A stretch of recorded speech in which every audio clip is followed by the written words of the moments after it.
we talk about expectation. A child is born, you expect that by the time they are out of the womb, they can suckle. They're doing that. Expectation. If it doesn't happen, something. They get to 3-4 months, we expect some teeth to start popping up. By the time they get to 8 to 9 months, we expect them to crawl. By the time they get to a year, we expect them to walk. If they are not doing any of these things, what do? We bring in an intervention. Isn't it? Okay. On the expectation that police should arrest criminals, because I think I'm tired of them being called goons. Criminals. The expectation that the individuals for whom it has been made public by those who, can you imagine? You pay somebody money to do a violent act and they even come and say, yes, it was this guy who paid us to do it. The individuals have not been arrested. One of the most famous cases of an individual who was not directly involved in violence was Felician Kabuga, who recently died in a prison. They looked for him for years. They did not see him in the streets of Rwanda actually putting his hand to someone's neck. But he said that he financed a lot of this. And so he was a person of interest. Now, with these expectations that seem to be dashed against the rock by Javas's admission, what do you do when the expectation is unmet and we continue to spiral into this dark abyss? I think, you must have heard me giggling a lot while my friend Javas was speaking. Javas has been my friend for very many years, and this man is a brilliant man. And I think it's the brains that sometimes allow him to play the games that he plays with English when he cannot defend the position he finds himself in. And I think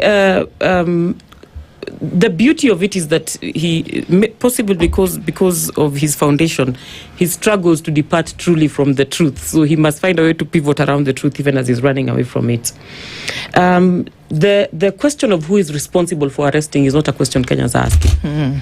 The question of who is responsible for calling out errant politicians is not a question Kenyans are asking. The question of who is supposed to be prosecuting is not a question Kenyans are asking. As a matter of fact, those are all questions that Kenyans answered in their constitution. They voted for that constitution. It was promulgated, and therefore we should be abiding by that constitution. Anybody who does not abide by that constitution, there are mechanisms to actually deal with those people. If it is not happening, it then means there's a problem in the system. And that problem is what I think the crux of our conversation is supposed to be about today. Javas did mention the good book, and he was quoting Matthew 11:12. That says, since the times of John the Baptist, the kingdom of heaven has suffered violence, and the violent take it by force. The violence described in that verse is the violence of the gap. People who can use language effectively to convince people and influence people into joining or leaving a camp. So the only violence we should be seeing, if that is the word we should go by, is people going to rallies, Dennis, having conversations with Kenyans, telling Kenyans, this is what I will do for you, this is what I'm going to make sure I stop, vote for me.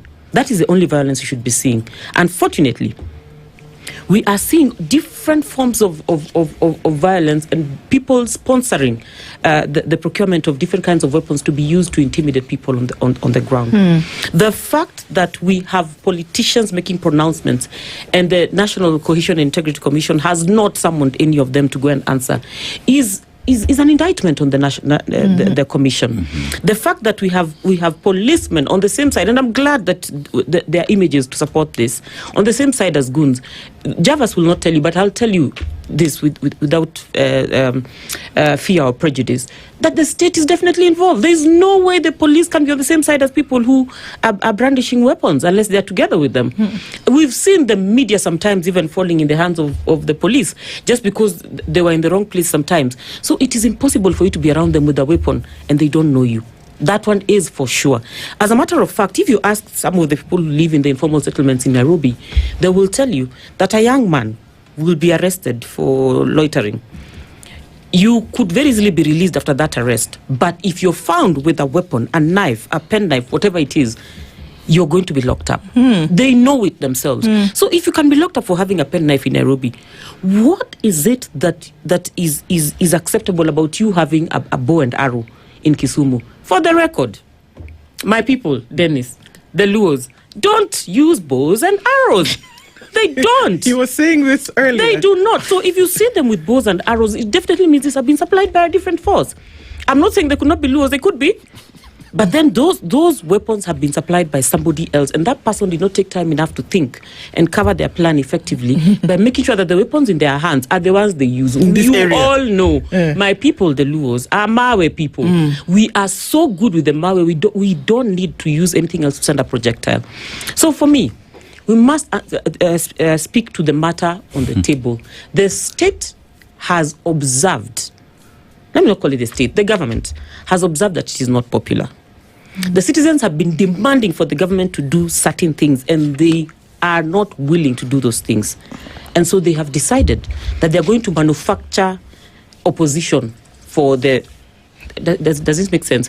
Opposition for the opposition. You know? So that when the opposition is on the ground, they don't get to execute their agenda, because every time they execute their agenda, it is glaring that the government does not have the support of the people. It would have been easier, no. It would have been much easier, Dennis, for the government to just say, you know what, Kenyans have said they want 1, 2, 3.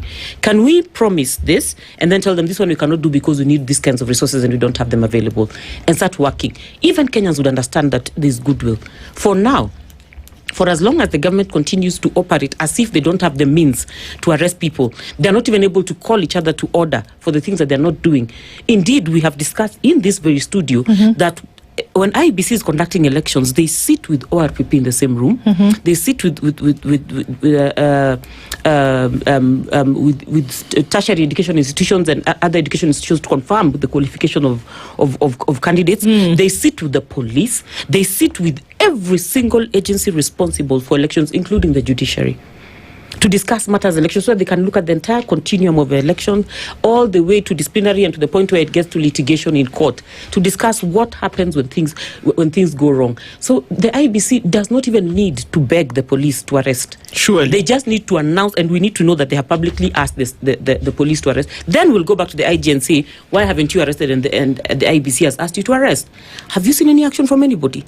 Everyone who is in this government is complicit, and the person that they have put on the altar to be sacrificed is a citizen of Kenya. And Kenyans are telling them, you know what? We want peace. We will vote. We are able to and they've been saying this when they go for protests. We are peaceful. They have been saying this when they come out. They don't come out with weapons. They come out with the flag. Now they're saying, okay, fine. We are not even participating in this. You're still causing violence around us. We don't come with weapons. You bring people with weapons.